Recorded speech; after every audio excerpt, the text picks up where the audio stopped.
I have a confession to make. But first, I want you to make a little confession to me. In the past year, I want you to just raise your hand if you've experienced relatively little stress. Anyone? How about a moderate amount of stress?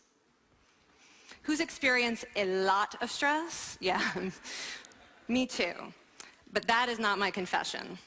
My confession is this: I'm a health psychologist, and my mission is to help people be happier and healthier. But I fear that something I've been teaching for the last 10 years is doing more harm than good, and it has to do with stress. For years, I've been telling people stress makes you sick. It increases the risk of everything from the common cold to cardiovascular disease. Basically, I've turned stress into the enemy. But I've changed my mind about stress. And today, I want to change yours. Let me start with the study that made me rethink my whole approach to stress. This study tracked 30,000 adults in the United States for 8 years. And they started by asking people, how much stress have you experienced in the last year? They also asked, do you believe that stress is harmful for your health? And then they used public death records to find out who died. Okay. Some bad news first. People who experienced a lot of stress in the previous year had a 43% increased risk of dying. But that was only true for the people who also believed that stress is harmful for your health. People who experienced a lot of stress but did not view stress as harmful were no more likely to die. In fact, they had the lowest risk of dying of anyone in the study, including people who had relatively little stress. Now, the researchers estimated that over the 8 years they were tracking deaths, 182,000 Americans died prematurely, not from stress, but from the belief that stress is bad for you. That is over 20,000 deaths a year. Now, if that estimate is correct, that would make believing stress is bad for you the 15th largest cause of death in the United States last year, killing more people than skin cancer, HIV, AIDS, and homicide. You can see why this study freaked me out. Here I've been spending so much energy telling people stress is bad for your health. So this study got me wondering, can changing how you think about stress make you healthier? And here the science says yes. When you change your mind about stress, you can change your body's response to stress. Now, to explain how this works, I want you all to pretend that you are participants in a study designed to stress you out. It's called the social stress test. You come into the laboratory, and you're told you have to give a 5-minute impromptu speech on your personal weaknesses to a panel of expert evaluators sitting right in front of you. And to make sure you feel the pressure, there are bright lights and a camera in your face, kind of like this. And the evaluators have been trained to give you discouraging nonverbal feedback, like this.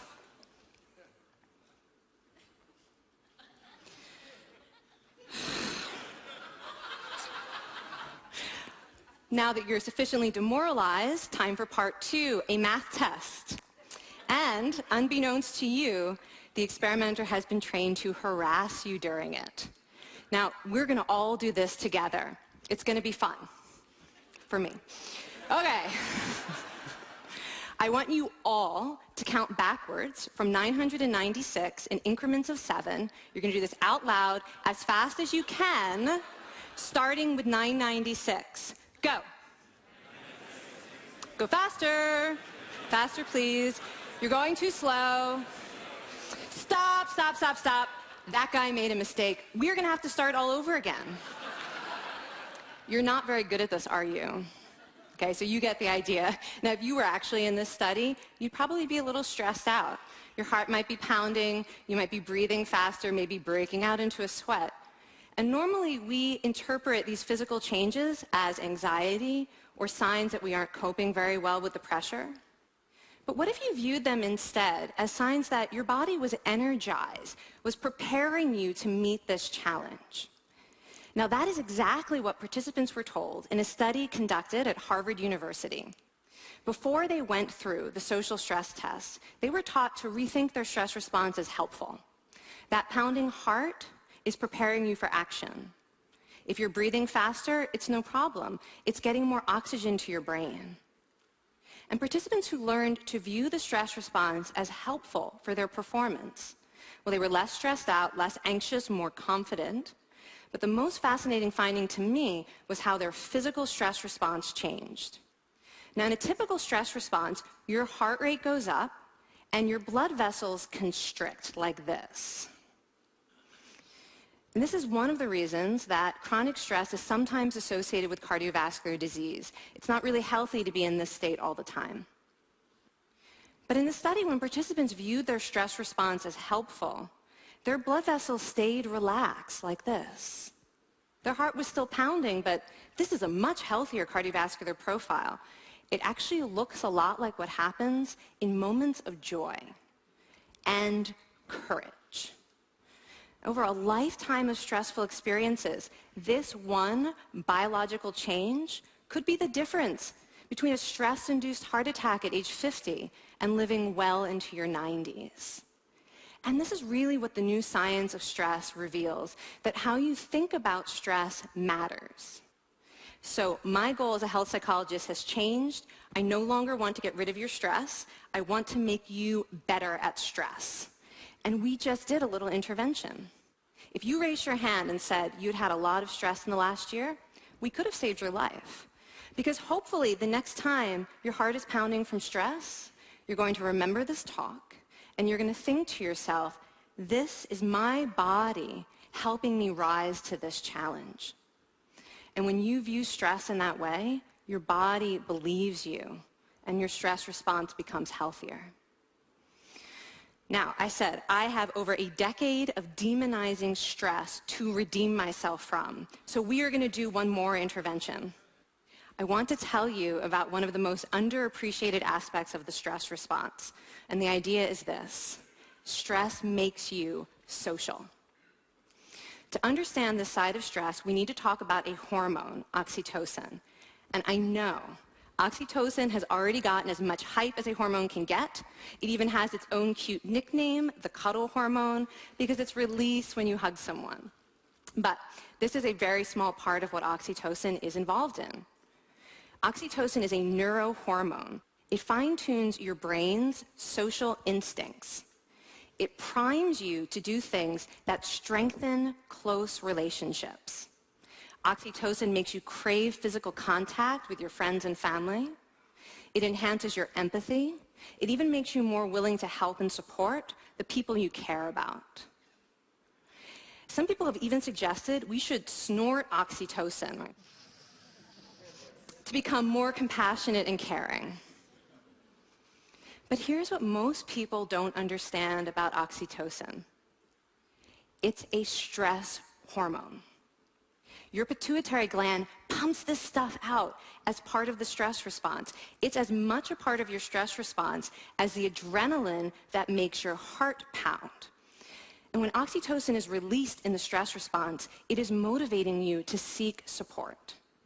Your biological stress response is nudging you to tell someone how you feel instead of bottling it up. Your stress response wants to make sure you notice when someone else in your life is struggling so that you can support each other. When life is difficult, your stress response wants you to be surrounded by people who care about you. Okay, so how is knowing this side of stress going to make you healthier? Well, oxytocin doesn't only act on your brain, it also acts on your body. And one of its main roles in your body is to protect your cardiovascular system from the effects of stress. It's a natural anti-inflammatory. It also helps your blood vessels stay relaxed during stress. But my favorite effect on the body is actually on the heart. Your heart has receptors for this hormone. And oxytocin helps heart cells regenerate and heal from any stress-induced damage. This stress hormone strengthens your heart. And the cool thing is that all of these physical benefits of oxytocin are enhanced by social contact and social support. So when you reach out to others under stress, either to seek support or to help someone else, you release more of this hormone, your stress response becomes healthier, and you actually recover faster from stress. I find this amazing that your stress response has a built-in mechanism for stress resilience. And that mechanism is human connection. I want to finish by telling you about one more study. And listen up, because this study could also save a life. This study tracked about 1,000 adults in the United States, and they ranged in age from 34 to 93. And they started the study by asking, how much stress have you experienced in the last year? They also asked, how much time have you spent helping out friends, neighbors, people in your community? And then they used public records for the next 5 years to find out who died. Okay, so the bad news first. For every major stressful life experience, like financial difficulties or family crisis, that increased the risk of dying by 30%. But, and I hope you are expecting a but by now, but that wasn't true for everyone. People who spent time caring for others showed absolutely no stress-related increase in dying, 0. Caring created resilience. And so we see once again that the harmful effects of stress on your health are not inevitable. How you think and how you act can transform your experience of stress. When you choose to view your stress response as helpful, you create the biology of courage. And when you choose to connect with others under stress, you can create resilience. Now, I wouldn't necessarily ask for more stressful experiences in my life, but this science has given me a whole new appreciation for stress. Stress gives us access to our hearts. The compassionate heart that finds joy and meaning in connecting with others. And yes, your pounding physical heart working so hard to give you strength and energy. And when you choose to view stress in this way, you're not just getting better at stress, you're actually making a pretty profound statement. You're saying that you can trust yourself to handle life's challenges. And you're remembering that you don't have to face them alone. Thank you. Thank you.